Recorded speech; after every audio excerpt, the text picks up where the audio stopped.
Ang blooming naman ni Daddy. Hala!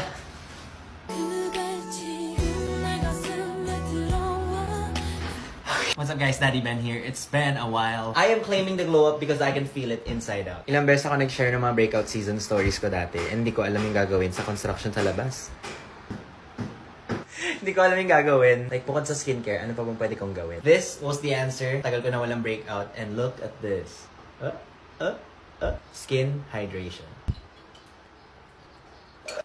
If you look at the ingredients of Naked Collagen, you'd know how incredible it is for your skin. Collagen tripeptide, good for anti-aging. Umbrella V blackberry extract to fight skin inflammation and drying of skin dahil sa UVA, UVB rays, sort of like a sun protection also. Vitamin C to boost your immune system and skin healing. Surprise! It's like 3-in-1. Masarap siya and you would want to drink it every day. Although hindi siya super sweet, it's not supposed to be sweet, it's collagen. Pero pwede mo control yung amount of water based on the taste that you like. After you finish one drink, make sure you drink 2 more glasses of water for better absorption. You would really feel hydrated. In 1 week, you can already feel the difference. But try the 30-day challenge. I swear, it is life-changing. Thank me later. Sometimes nag-explore ako ng mga drinks na pwedeng haluan nito. Like soda water. You can also mix some fruits in it. And I really get excited to drink it every day. That's how you take care of yourself inside out. So let's glow together.